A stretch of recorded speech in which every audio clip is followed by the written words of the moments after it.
옆에 뒤에 분하고 인사하겠습니다. 참 잘 오셨습니다. 우리 같이 인사하겠습니다. 우리 한 번 더 인사하겠습니다. 큰 은혜 받으시기 바랍니다. 예, 우리 마지막으로 인사하겠습니다. 기도에 응답 받으시기 바랍니다. 우리 같이 인사하겠습니다. 산 넘어 산이라는 얘기가 있죠. 요즘 시대를 빗대어서 이제 하는 말인 것 같습니다. 코로나만 끝나면 쨍하고 해 뜰 날 돌아올 것 같았는데 코로나만 지나면 한 2년, 한 4개월 정도 우리가 코로나의 기간을 지냈잖아요. 근데 조금만 더 참으면 그러면 코로나도 끝나고 또 경제도 좋아지고 또 사는 것도 이렇게 좀 피겠다, 이제 이런 생각을 우리가 다 하고 살았잖아요. 그런데 지금 코로나가 끝나가는 시점, 우리가 세상 속에서 들려지는 소리가 뭡니까? 경제의 위기를 넘어서 경제의 쓰나미가 올 거다라고 하는 그러한 소식들이 이제 들려오고 있지 않아요? 어찌 보면은 이게 이제 우리의 사는 세상인 것 같아요. 앞날을 모르는 인생 말이에요. 이 고비만 넘어가면 그러면 정말 기피고 살 날이 올 줄 알았는데 오히려 더 큰 어려움이 우리를 기다리고 있는 거. 근데 이것이 인생인 것 같아요. 혹시 여러분 그 R의 공포라고 하는 얘기를 들어보셨습니까? 이 R이라고 하는 것은 recession이라고 하는 말에 이제 첫 자를 딴 거예요. recession이라는 말은 경기 침체라고 하는 이제 말이죠. 제로금리 시대였는데 그런데 이제 고물가가 이어지잖아요. 그래서 미국 연방준비제도에서 올해 3월에 이제 베이비 스텝이라고 그러죠. 0.25%의 금리를 높인 거예요. 그러면은 이 금리가 잡힐 줄 알고 이 물가가 잡힐 줄 알고 말이에요. 그러나 물가가 안 잡히잖아요. 그래서 그 다음 0.5%의 금리를 올리죠. 이거를 빅 스텝이라고 이제 얘기하는 겁니다. 근데 빅 스텝을 했는데도 불구하고 물가가 잡히질 않아요. 그래서 지난주에 자이언트 스텝을 했잖아요. 0.75%의 금리를 올린 겁니다. 그런데 금리를 올렸으면 물가가 떨어져야 되는데 안 떨어지잖아요. 이제 그러면서 참으로 많은 이제 사람들이 생각하는 거는 뭐냐면은 고물가 시대에 금리도 올라갔는데 경제가 성장하지 않아요. 경제가 침체합니다. 그래서 결국에는 너무나 큰 불황이 올 거다. 경기 침체가 올 거다. 제2의 IMF가 올 거다.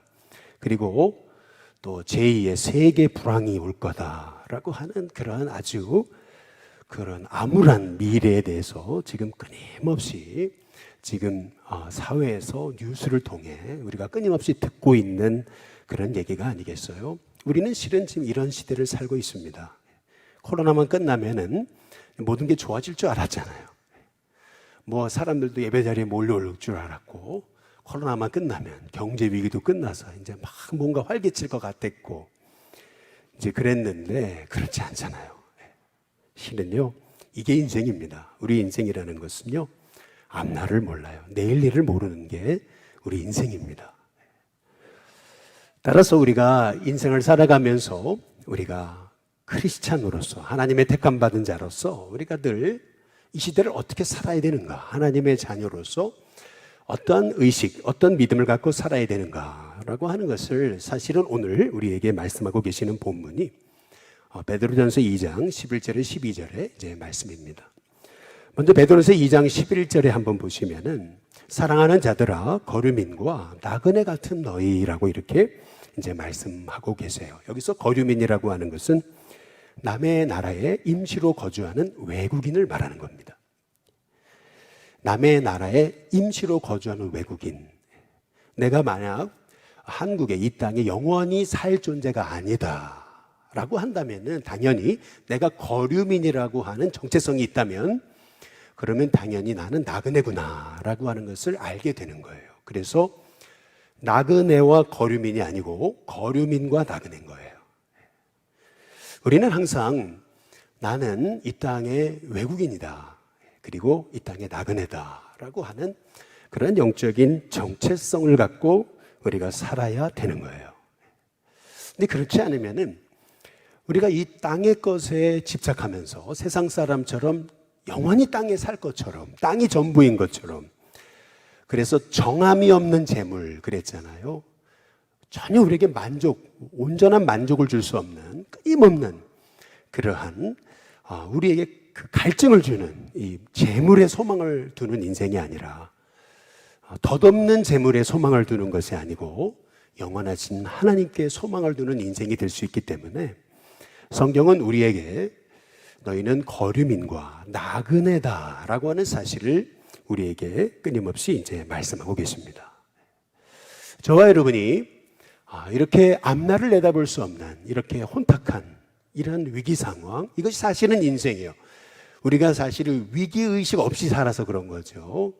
항상 우리 앞에는 어떤 일이 벌어질지 모르는 거예요. 그렇다면 이러한 정말 내일 일을 알 수 없는 이런 불확실한 이 시대 속에서 살아가는 우리 어떻게 살아야 되겠는가? 성경이 말하고 있는 것은 뭐냐면은 우리는 나그네다라고 이렇게 말씀하는 거예요.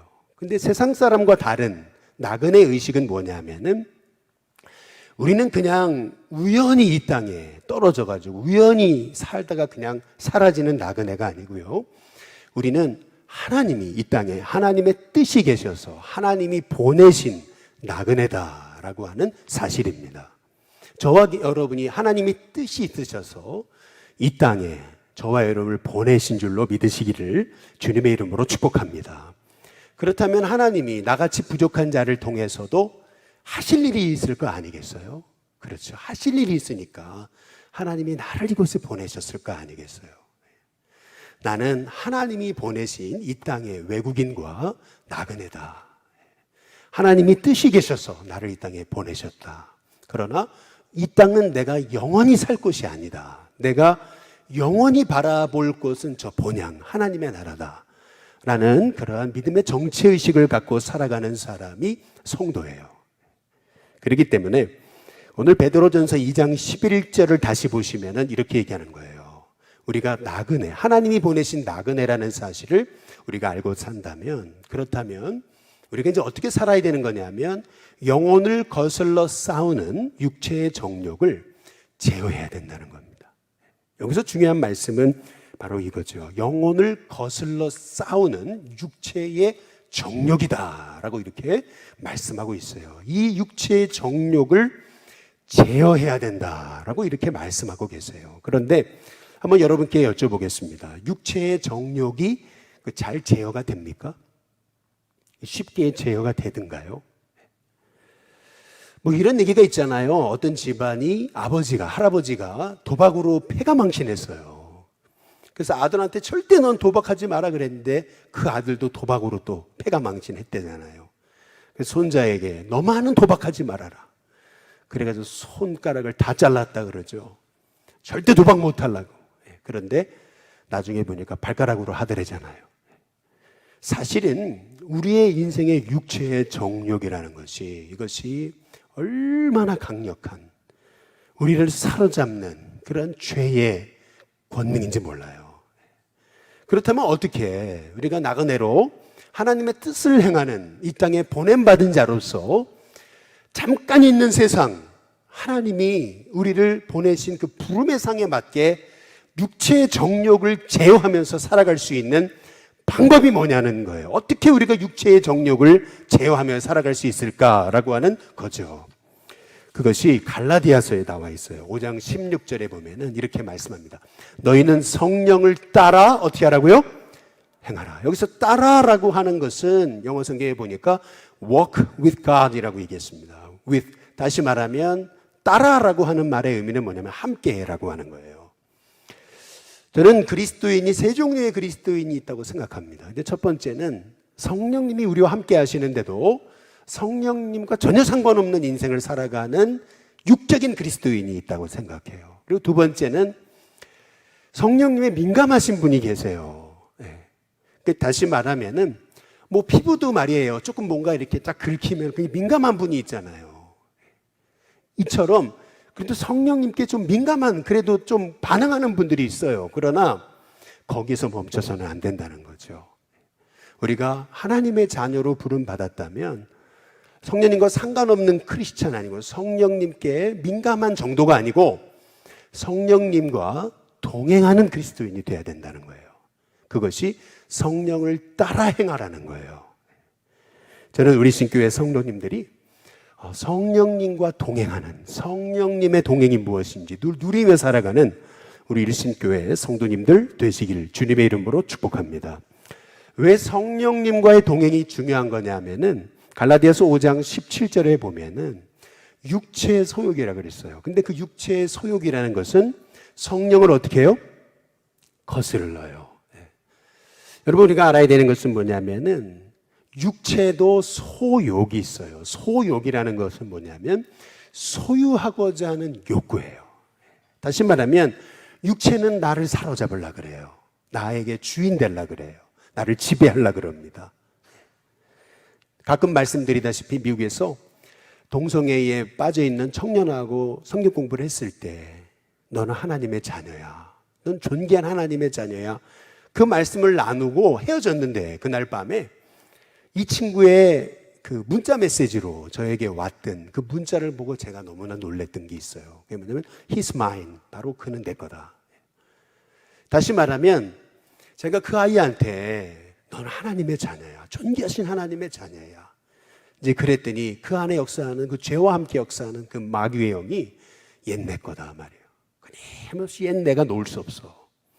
끊임없이 이 아이를 소유하고자 하는 그러한 강력한 그런 세력이 있다는 것을 제가 발견하게 된 거죠.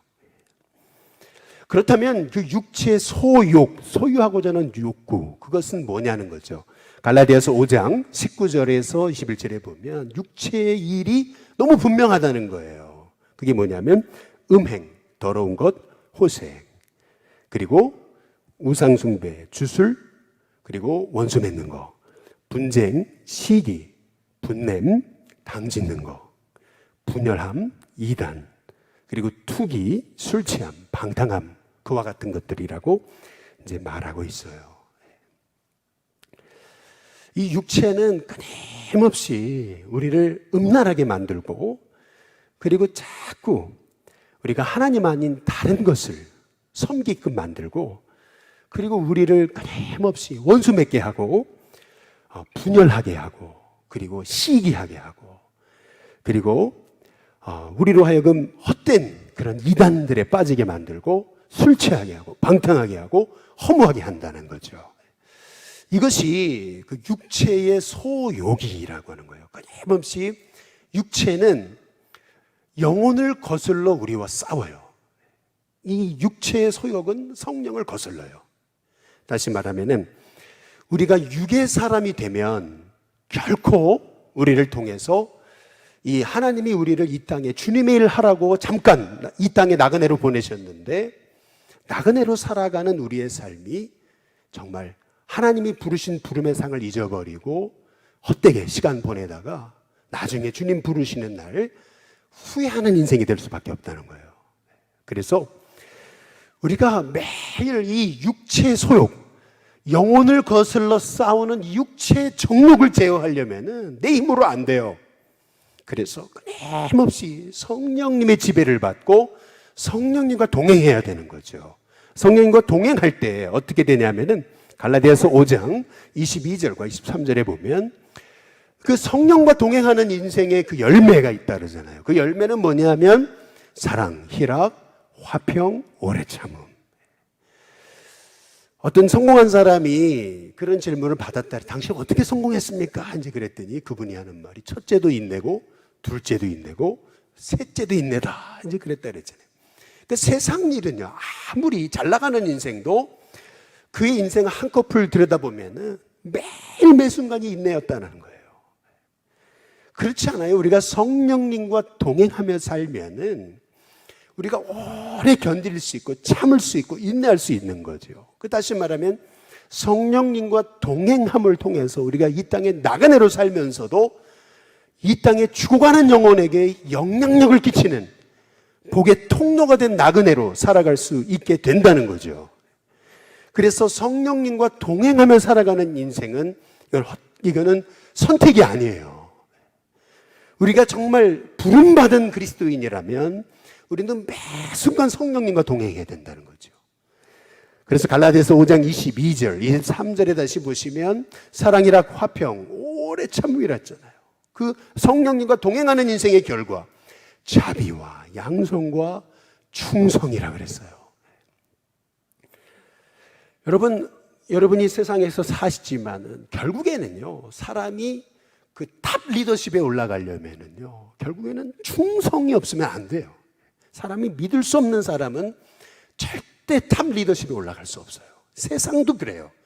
어떤 일을 맡겼을 때 충성되게 하는 사람이 결국 그 세상에서도 리더십의 자리에 올라가는 거예요. 그렇다고 본다면은 내가 성령과 동행하는 인생이 될 때 내 인생은 복을 받을 수밖에 없는 거예요. 그래서 우리 성령님께서는 육체의 정욕을 제어하라고 말씀하는 거예요. 음란하게 그렇게 살아가면서 나중에 복 받는 인생이 없어요. 그래서 성령님께서는 육체의 성욕을 제어해야 되는데 그게 우리 힘으로 되냐는 거예요. 조금만 죄 지을 기회만 생기면 끊임없이 죄가 튀어나오죠. 어떻게 내가 그 육체의 정욕을, 영혼과 거슬러 싸우는 이 육체의 정욕을 어떻게 제어할 수 있냐는 거예요. 그것은 다른 게 없는 거예요. 매 순간 성령님과 동행하는 거죠. 왜 우리가 성령님과 동행하는 삶을 살아야 되는 거냐 하면 로마서의 8장에 보면 사도 바울은 분명히 말하고 있어요. 3절과 4절에 이렇게 얘기합니다. 하나님은 자기 아들 예수님까지 죄 있는 육신의 모양으로 보내요 그랬어요. 그래서 육신의 죄를 정하신 거예요. 이게 무슨 말이냐면 왜 예수님을 육신을 입혀서 이 땅에 보내셨냐는 거예요. 예수님이 육신에 다 우리를 위해 대신 짊어지셔가지고 이제는 우리의 육신을 대신해 십자가에 죽으셨잖아요. 그렇다면 이제는 더 이상 우리가 육신대로 살지 말라고 하시는 말씀이에요. 그래서 로마서 8장 4절에 보면은 이렇게 말씀합니다. 예수님이 육신의 몸을 입고 이 땅에 오셔서 우리를 위해 십자가에 육으로 죽으셨잖아요. 그렇다면 이제는 더 이상 우리가 육을 따르지 않아야 돼요. 우리의 육은 십자가에 죽어야 돼요. 그리고 나서 어떻게 되냐면 성령을 따라 행해야 되는 거죠.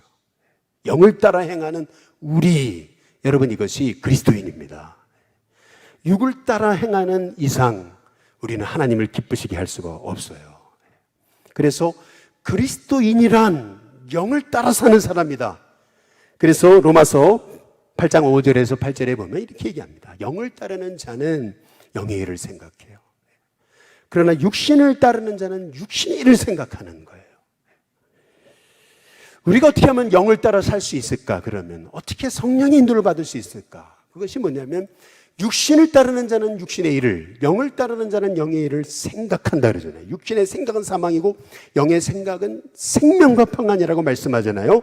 이 말씀을 통해서 우리에게 주시는 말씀이 뭐냐면은 우리가 더 이상 이제 육의 노예가 되지 않고 영혼을 거슬러 싸우는 육체의 정욕을 이기려면 어떻게 되느냐면 이제부터는 육의 생각이 아니라 영의 생각을 해야 되는 거예요. 저는 우리 신교회 성도님들의 생각이 이제는 육의 생각이 아닌 영의 생각을 하는 하나님의 종들이 되시기를 주님의 이름으로 축복합니다. 제가 가끔 말씀드리지만 여기 썩은 우유가 있단 말이에요. 근데 썩은 우유인지 알면서 마시면 내가 죽겠다는 뜻 아니에요. 썩은 우유인지 알면서 마시면 내가 병들겠다는 뜻 아니겠어요? 이 마찬가지죠. 육의 생각인지 다 알아요. 그럼에도 불구하고 우리는 육의 생각에 붙들려 버리는 거예요.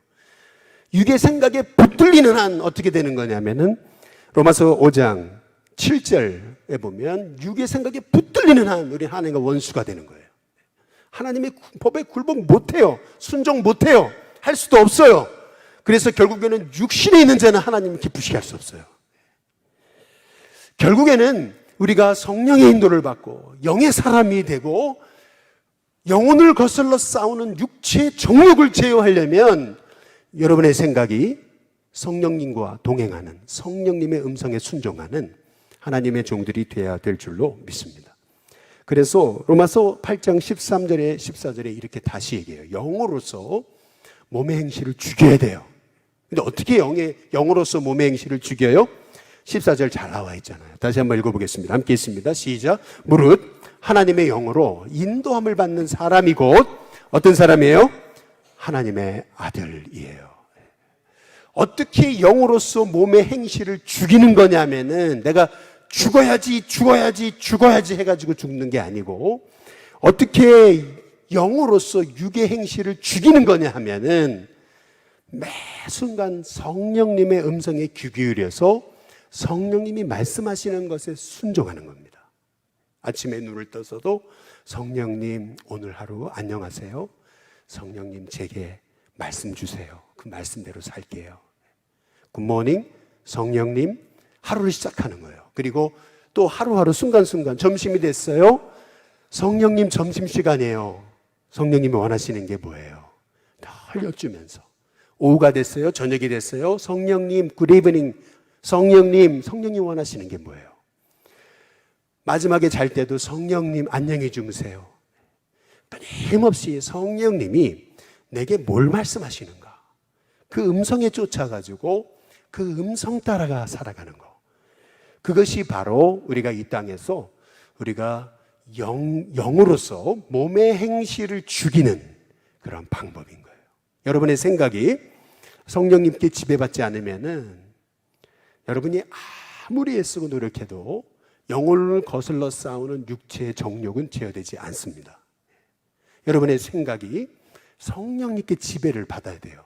성령님께 자꾸 여쭙고 묻고 성령님이 하시는 말씀에 끊임없는 그 순종하려고 하는 노력이 있어야 돼요. 그래서 단지 성령 없이 살아가는 그리스도인이 아니고 그냥 성령님께 그냥 단순히 피부가 민감하듯이 그 정도가 아니라 우리의 성령님과의 삶이 동행하는 성령님과 함께 살아가는 성령님과 하나가 되는 성령님의 인도하심을 받는 우리 일신교회 성도님들 다 되시기를 주님의 이름으로 축복합니다. 나그네로서 우리가 이 땅에서 보냄받은 자로서 승리하는 비결 그것은 성령을 따라 행하라 라고 하는 겁니다. 그리고 두 번째로 오늘 베드로전서 2장 12절에 보면 너희가 그 다음 뭐라 그래요? 이방인 중에서 행실을 선하게 가져라. 너희가 이방인 중에서 라고 이렇게 말씀하고 계시잖아요. 근데 이 말씀의 뜻은 뭐냐면은 이 말씀은 이 마태복음의 5장 13절과 14절을 전제하고 있는 겁니다. 이방인 중에서 행실을 선하게 가져라. 이 말의 의미는 뭐냐면 너희는 세상의 소금으로 보냄받았다는 거예요. 너희는 세상의 빛으로 보냄받았다는 얘기입니다. 여러분 이 얘기의 핵심이 뭐냐면 너희는 세상의 소금이다. 너희는 세상의 빛이다. 라고 말씀하신 그 첫 번째 핵심이 뭐냐면요. 그 핵심은 소금은 음식에 들어가면요. 가만히 있을 수가 없어요. 진짜 소금은요. 들어가면 음식의 맛을 내게 돼 있어요. 빛도 진짜 빛은 지금도 불을 켜놨으니까 어둠이 사라졌잖아요. 마찬가지로 빛은 빛의 속성은 뭐냐면 어둠에 들어가면 어둠이 사라지게 돼 있어요. 이게 소금이고 빛인 거예요. 우리는 그냥 소금과 빛이 아니고 세상의 빛이라고 우리가 늘 배워왔잖아요. 이 말의 의미는 뭐냐면요. 너희는 세상의 소금이고 너희는 세상의 빛이라고 말씀하시는 첫 번째 메시지는 뭐냐면 너희가 그토록 영향력 있는 존재라는 겁니다. 그래서 너희는 하나님의 택하신 족속, 왕같은 제사장, 거룩한 나라, 그의 소유된 백성이라고 말씀하시는 우리가요. 하나님께 택함 받은 우리가 얼마나 존귀한 존재인지 몰라요. 우리가 보통 그런 얘기하죠. 선한 영향력을 가진 사람이 되게 해달라고. 실은요, 우리는요, 선한 영향력 정도가 아니고요. 우리는요, 미친 영향력을 가진 사람들이에요. 정말 내 안에 하나님이 엄청난 하나님의 복을 이미 주셨어요. 하나님 날 택하셨단 말이에요. 왕 같은 제사장, 거룩한 나라, 그의 소유된 백성으로 삼으셨어요. 내가 얼마나 존귀한 사람인지 몰라요. 그래서 여러분은 세상에 들어가서 이 정체성을 회복하고 살아가면 여러분이 들어가는 자리는 반드시 바뀌어요. 여러분이 이 정체성만 회복하기만 해도 여러분이 들어가는 자리를 빛으로 바꿀 수 있어요. 이런 우리 정체성을 우리가 잃어버렸어 그래요. 뭐 나 같은 주제. 왜요? 내가 성령님과 지금 동행하고 있는데요. 성령님 나와 함께하고 계시는데 내가 어떻게 이 세상에 별 볼 일 없는 존재가 됩니까? 우리는 세상의 소금과 같이 세상의 맛을 내고 세상의 빛처럼 어둠을 물러가게 할 사람들이에요. 저와 여러분이 그런 정말 존귀한, 정말 미쳐버릴 정도로 그런 영향력을 가진 하나님의 종임을 믿으시기를 주님의 이름으로 축복합니다. 그러면 그 놀라운 선한 영향력을 나타내는 방법이 뭐예요? 그것이 마태복음 5장 16절에 있는 거예요. 거기 보니까 그들로 너희 착한 뭘 보고요? 행실을 보고 이렇게 말씀하고 계시잖아요. 우리가 하나님이 세우신 세상의 소금, 빛과 같은 존재인데 정말 우리는 도대체 우리의 빛을 세상에서 감출 수 없는 그러한 정말 엄청난 영향력을 가진 사람들인데 우리가 세상에 영향력을 미치지 못하는 이유가 뭐냐? 그것은 뭐냐면 세상에서 행실을 선하게 가져라. 이 얘기는 뭐냐면은 우리가 왜 이런 엄청난 빛인데 왜 세상에서 빛을 나타내지 못하는 거냐면 세상과 똑같이 살아서 그래요. 이게 무슨 말이냐면은 우리는 이미 이 땅에 보내져서 하나님의 부름받을 나그네잖아. 하나님 보낸 분 사람이잖아. 이 땅에 영원히 살 사람이 아니에요. 신분이 달라요. 그렇다면 내가 얼마나 존귀한 사람이냐는 거예요. 그런데 이 정체성을 깨닫지 못하고 어떻게 살아가냐면 세상 사람처럼 사는 거예요. 똑같이 살아가는 거예요. 세상이 이기적이면 우리도 이기적이 되고 세상이 자기중심적이면 우리도 자기중심적이고 세상이 돈돈돈 그러면 우리도 돈돈돈 그러고 뭐 세상이 하는 대로 다 쫓아가는 거예요. 다 그렇게. 세상이 하는 대로 다 쫓아가니까. 그러니까 세상에서 부름받은 엄청난 영향력을 가진 하나님의 자녀들이 맥을 못 치는 거예요. 여러분, 저와 여러분은요, 하나님이 우리를 택하셔서 왕같은 제사장으로 삼으신 존귀한 하나님의 자녀임을 잊지 마시기를 주님의 이름으로 축복합니다. 그렇다면 세상 쫓아가지 마세요. 세상 쫓아가지 마시고 나는 하나님의 자녀다라는 확신을 가지고요, 반대 정신으로 살아가세요. 세상이 힘들고 어렵고 난리와 난리 소문이 있어도요, 정말 하나님을 바라고 하나님을 의지하는 자는 용맹을 바란다 그랬어요. 우리가요, 하나님의 자녀라고는 영적 정체성, 이 확신을 가지고요, 여러분의 삶 하나님 책임지신단 말이에요. 아무리 세상이 뭐 난리고 뭐 그렇다 하더라도 하나님 절대 우리를 망하게 하지 않으신다. 그 믿음 확신을 가지고요, 나는 주님이 세우신 왕 같은 제사장이다. 그 확신을 가지고요, 정말 제사장답게 살아가는 우리 신교회 성도님들 되시기를 주님의 이름으로 축복합니다. 마지막으로 오늘 말씀에 보면은 우리가 나그네죠. 주님이 보내신 나그네. 그러나 여기 베드로전서 2장 12절에 보니까요, 우리가 이 땅에 주님의 말씀대로 살다 보면은 우리는 고난을 당하게 되잖아요. 여기 보니까 행실을 선하게 가지는데도 악행한다고 비방하는 자들이 있어요. 무슨 말이냐면 초대교회 당시에는 모일 때마다 성찬식을 했거든요. 근데 그러다 보니까 오해가 세상 사람들한테 이렇게 전달돼 가지고 그리스도인은 모이면 늘 피를 마신다더라. 그리스도인들한테 끊임없이 그렇게 누명을 씌우고 프레임을 여기 뒤집어 씌웠어요. 오죽했으면은 성령이 임하실 때 불의 혀같이 갈라지는 게 있다 그랬죠. 아까도 성령의 불로 그랬잖아요. 늘 성령님 우리에게 불같이 임하시옵소서 다 그렇게 기도했잖아요. 그러니까 로마의 큰 대형 화재가 일어났을 때 이제 그것을 그리스도인이 불지른 거다라고 프레임을 뒤집어 씌워가지고 많은 그리스도인들이 고난당하고 죽임당했던 거 아니에요. 그런데 그리스도인들이 그런 그 세상에서 그 고난의 한복판에서 그리스도인들이 승리할 수 있었던 비결이 뭐냐라는 거예요. 그 비결이 뭐냐면 오늘 말씀에 나와요. 2장의 12절에 보니까 오시는 날에입니다. 한번 따라해 보겠습니다. 오시는 날에. 오시는 날에. 무슨 말이냐면 초대교회 그리스도인들은 우리는 이 땅의 거류민과 나그네라는 확신이 있었어요. 그래서 이 땅이 영원하다고 보지 않았어요. 주님 반드시 다시 오신다. 다시 말하면 성경적인 복음적인 역사의식이 있었어요. 한번 따라해 보겠습니다. 성경적인 역사의식. 예. 여러분, 우리 저는 예수님교회 성도님들이 성경적인 복음의식, 역사의식을 갖게 되시기를 주님의 이름으로 축복합니다. 제가 이 말씀만 좀 소개하고 마칠게요. 이게 무슨 말이냐면은 성 어거스틴이 쓴 그 유명한 고백록이라고 하는 책이 있습니다. 이제 그 책에 보면은 그 책이 그렇게 유명한 이유 중에 하나는 뭐냐면은 거기에 보면 그리스도인들이 가져야 될 그 시간에 대한 성경적 개념이 나와요.